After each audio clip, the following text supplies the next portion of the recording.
Histórias americanas incríveis não contadas em uma foto. Durante séculos, povos indígenas enfrentaram impérios, exércitos e governos muito mais poderosos.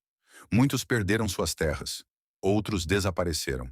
Mas alguns líderes transformaram a resistência em uma história que atravessou gerações. Seus nomes ainda despertam respeito. Alguns derrotaram grandes exércitos, outros uniram nações rivais. Houve quem resistisse até o último dia e quem lutasse pela paz quando a guerra já parecia inevitável. Esta é a história de 5 dos chefes indígenas mais conhecidos da história da América. O primeiro deles nasceu muito longe dos campos de batalha, que o tornariam famoso. Seu nome era Chief Joseph. Líder dos Nez Perce, no noroeste dos Estados Unidos, Joseph cresceu ouvindo do pai uma promessa: jamais vender as terras onde seus ancestrais estavam enterrados. Durante muitos anos, ele acreditou que seria possível conviver em paz com os colonos americanos. Mas essa esperança terminou quando o governo dos Estados Unidos decidiu reduzir drasticamente o território dos Nez Perce. A ordem era simples: abandonar suas terras imediatamente. Joseph tentou negociar, propôs soluções pacíficas. Nenhuma foi aceita. Em 1877, depois que pequenos confrontos desencadearam uma guerra aberta, centenas de homens, mulheres e crianças iniciaram uma retirada que entraria para a história. Durante quase 4 meses, percorreram mais de 2.000 quilômetros. Atravessaram montanhas, rios gelados, florestas e planícies. Atrás deles, milhares de soldados tentavam fechar o cerco. Mesmo em desvantagem numérica, os Nez Perce venceram batalhas improváveis e escaparam repetidas vezes. Chief Joseph nunca foi conhecido por buscar a guerra.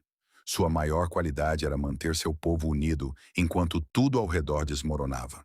No fim da campanha, quando restavam poucas dezenas de quilômetros até a fronteira com o Canadá, o grupo foi cercado nas Bear Paw Mountains. Exaustos, sem alimentos e com dezenas de feridos, Joseph decidiu encerrar o conflito.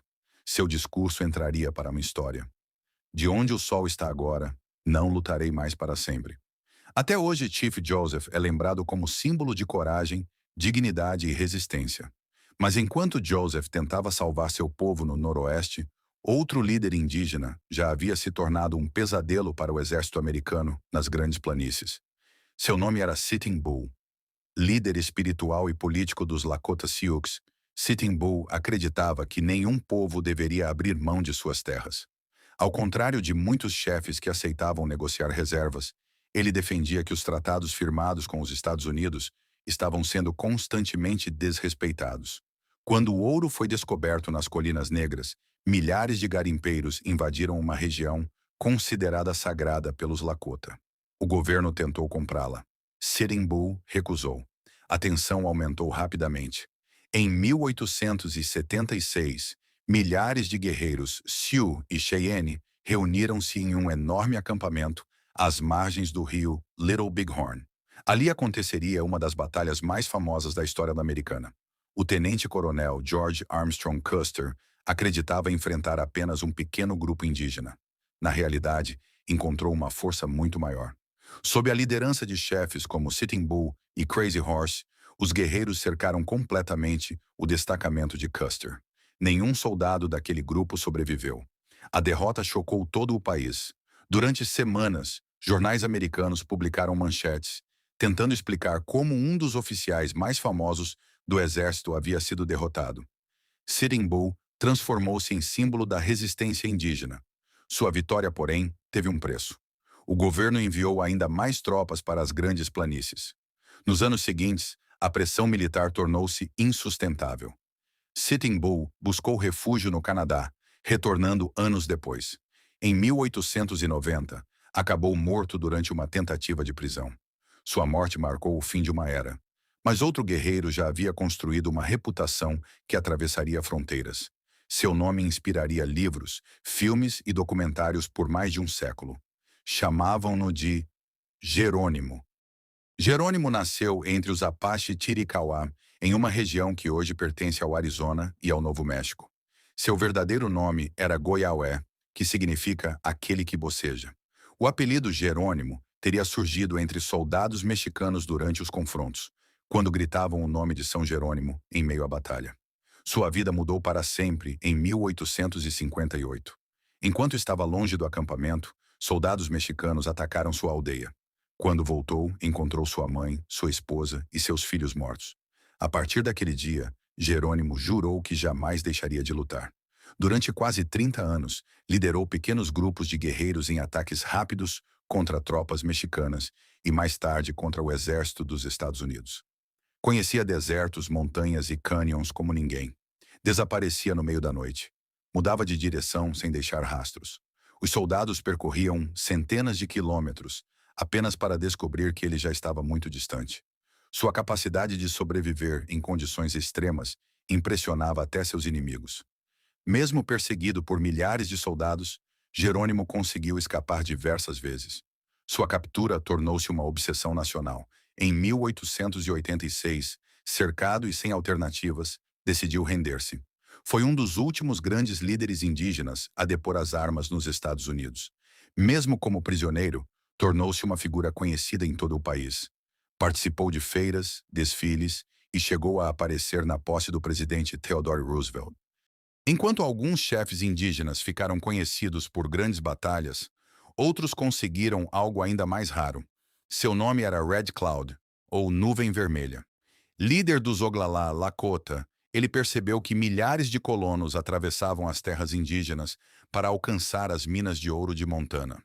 O caminho era conhecido como Bozeman Trail. Para proteger essa rota, o exército dos Estados Unidos construiu uma série de fortes militares bem no coração do território Lakota. Para Red Cloud, aquilo era uma invasão.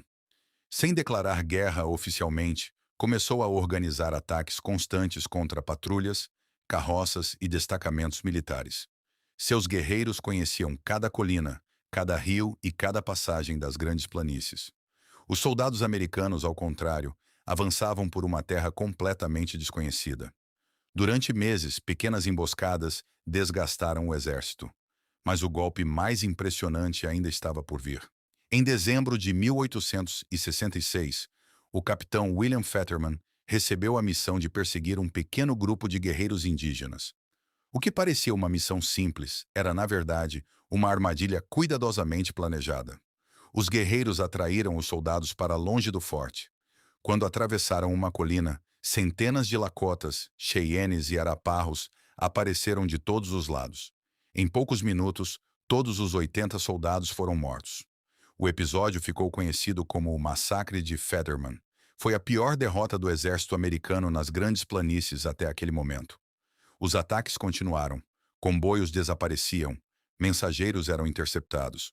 Patrulhas evitavam sair dos fortes. A guerra começou a custar caro demais para o governo americano. Depois de 2 anos de combates, Washington tomou uma decisão inesperada. Aceitou negociar. Em 1868, foi assinado o Tratado de Fort Laramie. Os Estados Unidos abandonaram os fortes da Bozeman Trail e reconheceram oficialmente as Black Hills como território Lakota. Red Cloud havia conseguido algo que pouquíssimos líderes indígenas alcançaram. Obrigou o governo americano a aceitar suas condições. Embora anos depois o tratado fosse violado com a descoberta de ouro nas Colinas Negras, sua vitória permanece como uma das maiores conquistas militares indígenas da história dos Estados Unidos. Enquanto Red Cloud derrotava o exército no norte, outro líder surgia nas planícies do Texas. Sua história começou de maneira completamente diferente. Seu nome era Quanah Parker.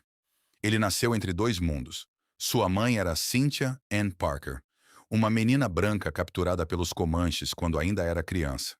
Criada entre os indígenas, tornou-se parte da tribo e casou-se com o chefe Petanocona. Dessa união nasceu Quanah. Desde pequeno aprendeu a cavalgar, caçar búfalos e lutar. Tornou-se um dos guerreiros mais respeitados dos Comanches. Durante décadas, os Comanches dominaram as grandes planícies. Seus ataques eram rápidos, precisos, quase impossíveis de conter. Por isso ficaram conhecidos como os maiores cavaleiros da América do Norte. Mas tudo começou a mudar quando milhares de colonos avançaram para o oeste. Ao mesmo tempo, caçadores passaram a exterminar milhões de búfalos. Sem os rebanhos, os Comanches perderam sua principal fonte de alimento. A situação tornou-se insustentável. Quaná liderou uma das últimas grandes resistências indígenas durante a Guerra do Rio Vermelho, em 1874. Mesmo enfrentando soldados experientes, percebeu que a derrota era inevitável. Em vez de permitir o desaparecimento completo de seu povo, tomou uma decisão difícil. Aceitou viver na reserva, mas nunca abandonou sua liderança. Transformou-se em representante político dos Comanches. Negociou diretamente com autoridades americanas. Defendeu os direitos de seu povo. Protegeu tradições culturais e incentivou novas formas de sobrevivência em um mundo completamente diferente daquele em que havia nascido. Com o tempo, tornou-se uma das figuras indígenas mais respeitadas dos Estados Unidos. Recebia políticos, empresários e até presidentes em sua casa. Jamais esqueceu suas origens, nem permitiu que os Comanches esquecessem as suas. Ao contrário de muitos líderes lembrados apenas pelas batalhas, Quanah Parker mostrou que coragem também significa saber mudar, quando a sobrevivência do próprio povo depende disso. Assim como Chief Joseph, Sitting Bull, Jerônimo e Red Cloud, seu nome entrou definitivamente para a história. 5 líderes, 5 histórias diferentes, mas um mesmo objetivo: lutar para proteger sua terra, sua cultura e seu povo diante de um dos períodos mais difíceis da história da América.